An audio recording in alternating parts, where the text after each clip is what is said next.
Hi everyone, I'm going to talk you through a quick presentation today on running an election online and more importantly, how to win that election. We've put this presentation together as part of our suite of resources to support students who are running for election in their local students' union. There's more information available on our website, which is also linked in this post. So, firstly, presenting yourself online. I popped this quote in from Dr. Seuss.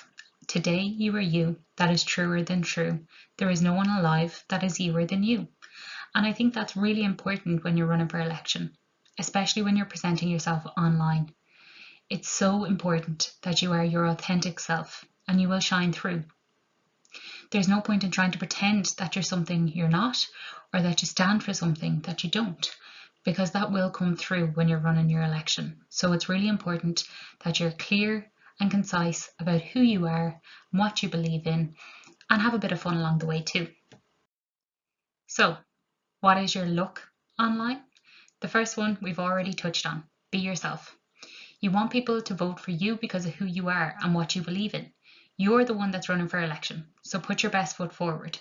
Don't try to be somebody else. It's exhausting and people will see through it. And I think that's evidenced in all of our lives on social media right now. When somebody tries to sell something, maybe some influencers or whatever it may be, are trying to sell a product, if they don't believe in it, it can come across really, really obviously. So it's so important that you just be you and do your very best throughout the election. The second one is to have fun. You don't want your online campaign to look like a lecture. You want to have a bit of fun with it. You want to have a bit of crack. That means people will engage with it. You'll have much better reaction if you have a bit of fun with your campaign. So do some behind the scenes shots, do some blooper videos, make up dance routines, go viral, whatever it is that works best for you. But people love to watch things that make them smile. And I think that's true now more so than ever when we're going through a really challenging time with COVID. So have some fun with your campaign. It'll get people involved and make sure that people will want to be involved with your campaign. Know your stuff, but don't lie is the third point. You don't need to know how tall Everest is, but you do need to know your goals, and you need to be able to explain why they are important to you and how you're going to achieve them. But you can't know everything. It's absolutely impossible to know every detail of every one of your ideas, or know the absolute process for achieving change on absolutely every item or every issue that students experience. So don't pretend to know the answer to something if you don't know it. Say you don't know it. Say you'll note it down and you'll follow up, and that's really important.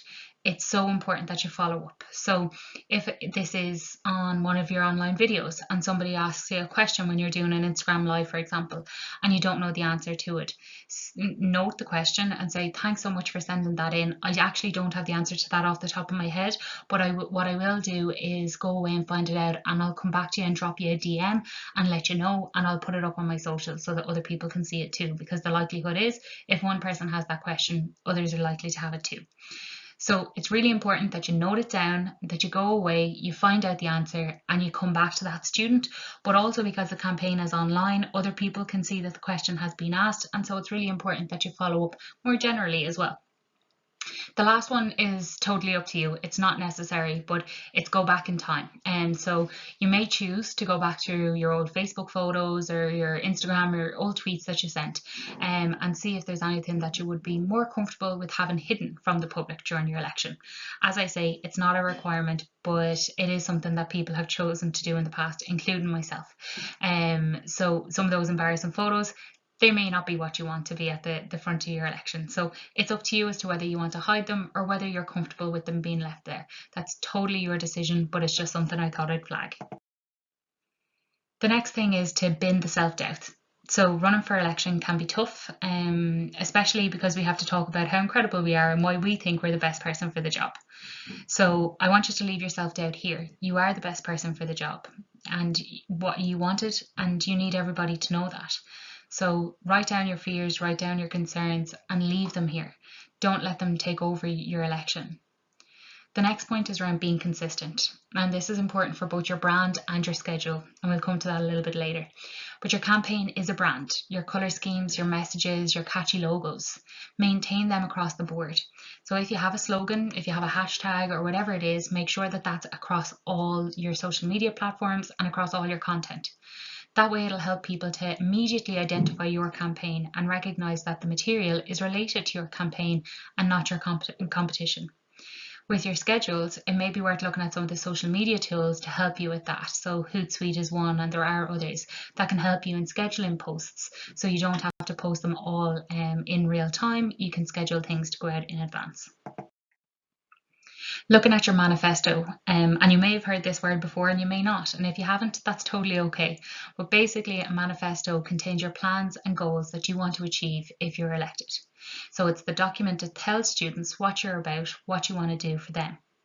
So there's a couple of things to bear in mind when you're putting together your manifesto. The first is talk to as many students as possible to gather inputs for your manifesto, and make sure you're talking to different groups of students too, not just your own friend circle or your own class, but link out with different societies, different clubs, different cohorts on campus to make sure that your plans and your manifesto is built upon their experiences alongside yours.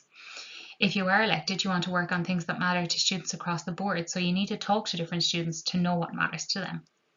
Second one is KISS. Keep it short and simple. Is there a word limit to your official manifesto? If there is, make sure you keep to it. Otherwise, somebody else who doesn't care about your manifesto will start cutting off the end.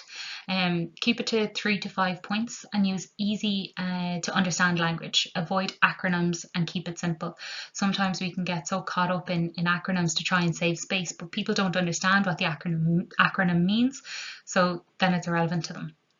Float it with your friends. So if you can, have some friends who you're comfortable with giving you some constructive criticism to help you improve your manifesto so that it's the best possible plan. It's hard to cut it down, and we're always so passionate about the things that we put on our manifestos that it is tough to take anything away, but it'll help keep people's attention if your policy is straight, if your policies are clear and straight to the point. And then make sure to remember accessibility. So the colours and fonts that you use on your manifesto are important. Make sure that they're clear and easy to read. You may also consider doing a video or audio version of your manifesto that can be uploaded to your social media accounts too, to accompany any written documents. The hustings are really exciting, but a really challenging time for some candidates as well. So first things first, your manifesto should be built from your conversations with students, and your hustings will be based on your manifesto. So it's always linking straight back to the students on the ground. Some points to consider when you're doing your hustings. The first one is to be loud and proud. Speak as if you're on stage in front of people. It builds energy and allows you to show your passion. Sometimes when we're stuck behind camera screens and laptops, it can be really hard to get your passion and get your energy out there. So be loud and proud if that's who you are. That's totally fine, and don't be apologetic for it. The second one there is time speaker, and anyone who's been to a hustings or tuned into a hustings before may be very familiar with that. And so what I would say there is practice, practice, practice. Make sure you practice it and practice your speech so you know that you're within time. Know your key points and be able to stick to them. And it's up to you as to whether you want to use scripts or not. Some people feel more comfortable having a script that they can read from. Others prefer to have bullet points that they can expand on. Whatever is more suitable for you and that you feel more comfortable with is the one to go with. But try both and see which works best for you. The next one is your background, and you might want to check this one out with your election rules. But if you're doing Zoom or team hustings, maybe they're pre-recorded, maybe they're live, that's fine. But check and see if you can use a virtual background that represents your brand. Remember, your campaign is a brand, so is there a colour scheme that you can use? Can you have your hashtag? Can you have your slogan? Whatever it may be, can you put that into a virtual background that will be behind you when you're doing your hustings? And the last one is around questions and answers, and this one can throw people an awful lot or get people really concerned. First thing is to remember that you can't know everything, and don't try and lie. But the other things to consider are if you can flip the question. So if it's a very, very specific question that isn't exactly your policy, can you broaden your response to answer the question but also include the broader points that you want to make? Think of any questions that you may be asked in advance. So are there things on your manifesto or on your that you've put out throughout your campaign that may lead to additional questions, maybe looking for more information or more detail, or to try and expand some of your ideas. So have a think about those in advance and you can prepare responses for them. And the last one there is to show off. If you do know the answer, go to town on it. And don't be ashamed or afraid or apologetic about being passionate and showing off and putting your best foot forward when it comes to your election. Give more online. Your hustings are quite short. Your official manifesto might have a very tight word count, and during your hustings you might only get to make 3 points. If it's a 5-minute speech, you really can only make 3 points and an introduction and a close, or you'll find it very difficult to get your points across in time. You won't get the detail in, but you can make other graphics or shorter videos for each of your points that you can put out on social media. Maybe take a point a day for your social media and dedicate all your posts on that day to that particular point.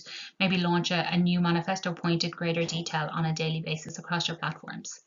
Videos are your new best friend, so be creative and get your message out there. Make sure again that you're remembering accessibility if you are putting videos out there, and have a look about ways that you can add subtitles to your videos. Some top tips for your hustings are to have some water close by. Put your phone on airplane mode, and if you have any like a smartwatch or anything like that, make sure and you pop that on airplane mode too, or keep them away from you during your hustings, because you can get distracted. You're going to have your whole campaign team there who are cheering you on, and you'll have friends and supporters who are putting things out on social media and tagging you in them as you're doing your hustings, and all those notifications can be a distraction. The next one is to wear headphones, and this helps with the quality of your microphone sometimes as well, but also helps you from getting distracted. Put a big do not disturb sign on your door. Tell your housemates or your family that you can't be disturbed. The last thing you want with the best will in the world is your mom walking in with a cup of tea, or your housemate coming in to ask a question when you're in the middle of your hustings, because that will disturb you, it will throw you, and most returning officers will be sound and let you come back on track, but that can throw you and can take a couple of seconds away from your husting. So pop the big do not disturb sign on the door and chat to them and let them know that you can't be disturbed during that time. And then planted questions. This one, it can work, but be prepared for your opposition to do the same. So if there's something that that you won't have time to go through in detail in your hustings, but you want to be asked a question to allow you time to expand on that, that's perfectly fine. Lots of people do that through planted questions, but just be aware that your opposition can do the exact same thing. Next thing to consider is your campaign team. This is really important. We win elections and we run elections as movements of people, not as one individual. So bring as many people onto your team as you can and keep building as you go. So when you send people out messages to tell them that you're running for election and that you'd love to have a chat with them, or you'd love to hear their thoughts, then if they're open to that conversation, they might ask to get involved, or maybe you should offer and ask them if they would like to get involved in your campaign team. Different people have different skills, so ask what people would like to do. Some people will be really good with social media, some people will be really good with design, and so it's important to match people's skills to the tasks that they're taking. But it's also really important that we provide space for people to reshare, and that those people on your campaign team are just as important, because they're getting your message out to all of their friends. So it's so important that we have those larger teams of people who are sharing your message out and supporting you. Every role is important, and that's the exact point there. Make sure that you're bringing so many people along that everyone has a vital role to play in getting your message, getting your brand across to the student population, people who you may not be friends with. So it's so important that you have all those different groups of people sharing your manifesto and sharing your campaign material out, and thank them consistently. You're the one who's running for election.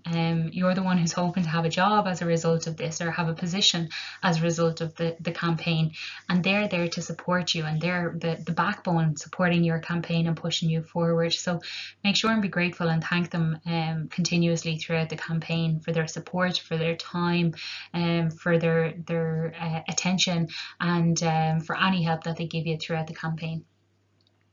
Look into social media then, and we've already mentioned about the opportunities to schedule posts. There's loads of different sites that you can do this on. There's loads of free sites as well, so don't get caught up in worrying about the costs associated. As I say, maybe someone on your team is really good with social media and can do some of the social media work for you. But again, it's really important that you keep your brand consistent. So your colours, your slogans, your logos, hashtags, whatever it may be, that they're used across your social media platforms. Engage as well on social media, so respond to comments, ask people questions using question boxes, polls, asking people to use your hashtag if they're asking questions or if they want to know more, so that you can follow the hashtag and see them very clearly. Videos, and more videos. We've already touched on this, but that's the best way to get content out to people now. We know people don't read loads and loads and loads of text. We have a really short attention span, especially at the moment, because there's so much happening online and we're all online so much. So using short, sharp videos to try and get your points across is really important, and is a really great way of being able to engage and access and get people to engage with your campaign and make your campaign accessible. And then the last one is around design and accessibility. So make sure everything is designed, and again, making sure that it's all on brand. But as I say, someone on your campaign team may be really good with design, but there are loads of free tools out there that can help you too. Canva is a great resource because it has a load of templates already there for social media posts, for posters, and you can resize things and can use similar templates across the board. And it's important that you design things appropriately for each different social media platform. So Instagram story templates are different in size to Facebook posts. And so it's important to bear that in mind when you are designing different things. But as I say, Canva has all the templates there and the size is already there. So it's just a matter of engaging with that and changing them around to suit your brand.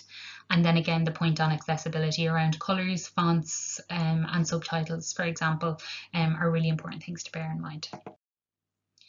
So some tactics. Getting yourself out there, going to club or society events, asking if you can speak to members of clubs or societies, and maybe they have execs or have elected members of the club or society that you could speak to. So, and send an email to the chair or the president of the club or society or the captain and ask if you can have a chat with the team or with the group about what you're hoping to achieve. Go to events if you can. I know they're all online now, but getting to them and having a bit of fun is really important too. And also getting involved in campaigns if you can. So your local students' union will be running different campaigns at the moment. There's lots of different things going on, from sexual health to mental health to academic integrity and so much more. So are there things that you can get involved with there? Contact lecturers. So it would be highly normal for people to knock on doors if we were all in lecture theatres and ask if you could do a shout out. So can you email the lecturers in advance and ask if you can do virtual shout outs in their lectures? Most of them may be happy to allow you to do that if you email them in advance and ask them nicely. And of course, don't take up too much of their time, but a couple of minutes should be something that you can ask for, and if they can, it'd be great if they'd allow you to do that. Social media, again, using all the channels but similar messages in suitable platforms. So that comes back to making sure that the type of content that you're putting out is suitable for each one of those platforms. So if it's a template for Instagram stories, obviously that's going out there, but that it contains a similar message to whatever is going out on your Facebook that day or on your Twitter that day too. Be innovative and creative with your content. Like there's been so many class examples over the years of students' union candidates getting a really cool election videos or creating songs, recording songs, putting out cool GIFs and stuff like that. It's just stuff to get people engaged with your campaign. And as we said earlier, if it's really fun looking, then people will really want to get involved. Have a group chat with your campaign team so that you can share content quickly and easily. And it's just a really cool way of being able to communicate quite quickly with your team if there's anything that's popping up, if there's questions that are being asked, or if you want to alert people to the fact that there's going to be a really cool video going out at 7 o'clock tonight, and it'd be great if you could ask people to reshare it. And you can do that all at once in the one group. Make sure and get people's consent before you add them to a group chat though, and that's really important as well. And then include information on how to vote on all your materials. This one might sound really straightforward and you're like, obviously, but I've seen it over the years where people haven't included like the date of the election, the time when you can vote, what you need to vote, where you vote. All of those things are going to be really important, especially this year, because it may be the first time that your students' union has run elections online. So students will need that information on where they vote, what the link is, how they'll access that, what time the polls are open from, and so on. So including all that information on all your social media and all your campaign material is really important, so that nobody is left in any doubt about how they can vote for you. So things you need to know: the policies and procedures for running an election. The last thing you want is to be kicked off the ballot on a breach of a policy or procedure that you didn't know existed. So ask to see what they are. Most students' unions will share them with you anyway when you are a candidate, but if there's anything you're unsure of within the policies and procedures, be sure to ask. Know the important dates. So what is the deadline for getting your nomination form in? Do you need to have a certain amount of signatures on a nomination form? Is there a different way that that's working this year because things are online? Make sure you ask those questions. You need to know the dates and times for your hustings. Some students' unions will have one hustings, others will have a couple of hustings. It totally depends, and so it varies across students' unions. So make sure and find that information out. And again, the same with polling dates and times. Some places have polling open for 1 day, some students' unions will have polling open for 3 days, and some places will have different processes in place. So it's really important that you just ask that information. And then get the contact details for people on the elections committee or commission, whatever it's called in your students' union. So that if you do have any questions or if you have any concerns throughout the election or in the lead up to the election, that you can reach out and you can ask the members of the committee or the commission for their advice or position in relation to different matters. And that's it. We're wishing you the very best of luck. It's absolutely great that you're considering putting yourself on the ballot paper. It's never an easy decision to make, especially this year when things are all running online. But we do wish you the very best of luck, and we're always here to support. So if you have any questions, don't hesitate to drop me an email or send me a message or give me a call on the details on screen. Gar míle maith.